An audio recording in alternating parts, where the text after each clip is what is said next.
Hey everyone, this is a review of my Bitcoin dollar trade I did, of 2 Bitcoin dollar trades I did on this weekend.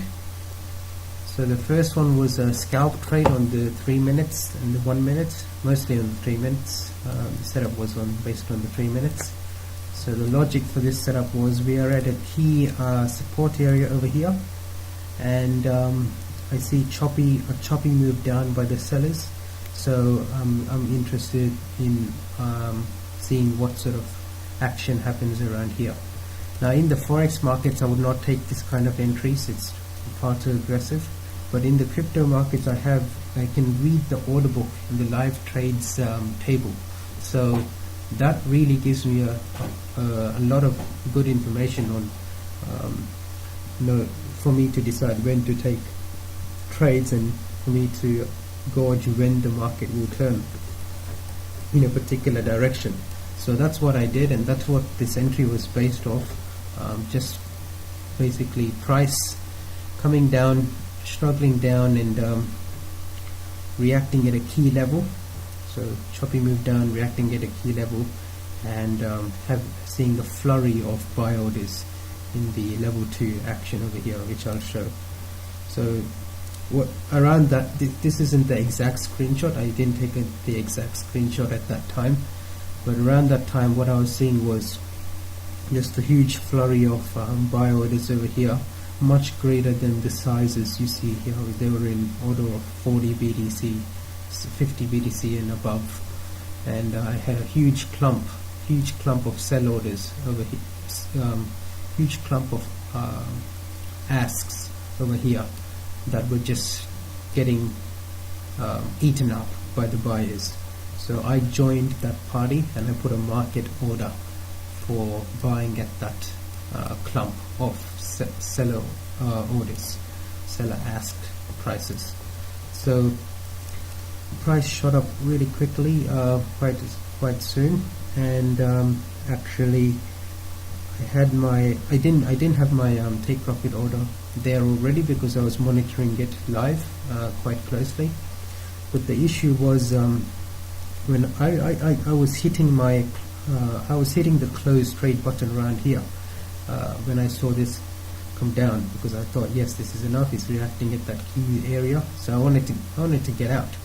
But my computer was lagging and my browser was lagging. More importantly, my browser was lagging, so I couldn't get through at that area at 6140, 6150 levels. Instead I got through in all the way down here at the 6116 level. So that was a bit disappointing and quite annoying, but overall I think it was a well played trade based on a correct reading of the price action and the order book. Now the second trade was done more recently.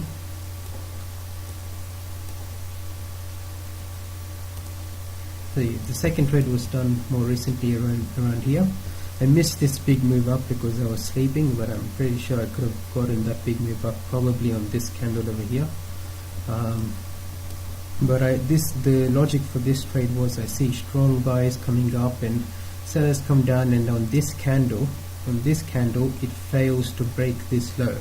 So I'm thinking there's probably more buyer strength coming in, and around here I actually had a look at the daily as well, and I noticed on this candle over here, this candle, the sellers, there's a big wick on top, but usually big wicks on top suggest, yes, the sellers are in control and they're gonna push it down. But despite that big wick, there was no lower low made.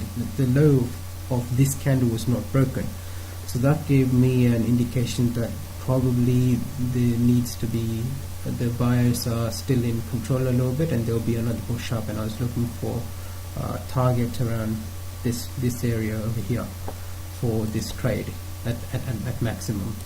So that's why my targets for this trade were around this area, higher than all these resistances over here. So this trade, it just hung around here for a little bit and then just spiked up and reacted at this supply area. And my mistake here was I had not really set an order at this supply area for any partial taking of profits. I would have liked to take away 50% of my profits right at this area, and it would have gotten filled. But I was away from my computer, and yet I didn't put in the partial take profit order, which was a mistake. I came back to my computer when the price was around here, and I got out 20% of my position, about 25% of my position at this top blue line. And because I was again had to be away from my computer, I set in particular stop and take profit orders, and one of them was a full stop loss at 6270 and a stop loss of 60% of my original position just at this blue line. So that got hit, and when I came back to my computer, the price was around here, and I decided to exit with the remaining positions just at this middle blue line when I saw that these sellers came down strong and the buyers had their turn, but buyers over here they were coming up in a very choppy way. They could not break this high, so I thought, okay, this is probably when the buyers have finished, and it's probably the sellers going to push it down now. So I got in exactly at that candle at this middle blue line, and indeed afterwards you see the price come down sharply, and I was watching this for another sell down, but the price came up too strongly for me to sell, so I skipped that, and we see now that indeed it is going back up. So I think this was a well managed, not exactly a well managed trade due to missing some profits over here, but I think it was managed very practically, given that I was not going to be at the computer to manage it optimally. So this 60% exit at the bottom blue line, I think that was a relatively practical decision, a good practical decision. Anyway, that's all for now. Thanks, and questions and comments are very much welcome.